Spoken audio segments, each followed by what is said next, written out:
السلام علیکم۔ زندگی کا دروازہ میں خوش آمدید۔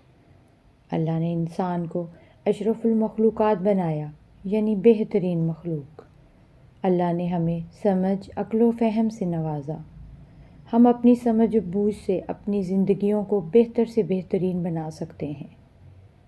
زندگی کے دو دروازے ہیں، ایک اچھائی اور دوسرا برائی۔ اچھائی کا راستہ مشکل، لمبا، کانٹوں سے بھرا ہوا۔ ہر لمحہ زندگی میں ایک نیا چیلنج، نئے مسائل، لیکن آخرکار اسی راستے پر نہ ختم ہونے والی کامیابیاں بھی ہمارا انتظار کر رہی ہوتی ہیں۔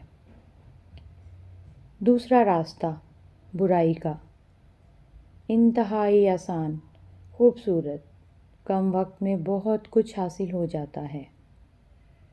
آسانی سے ہر منزل پر پہنچنے کا گمان۔ زندگی کی بدصورتی جب ہم پر عیاں کرتا ہے تو تب تک بہت دیر ہو چکی ہوتی ہے۔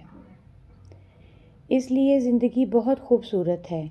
اچھائی کا راستہ اختیار کر کے اسے اور خوبصورت بنائیں۔ شکریہ۔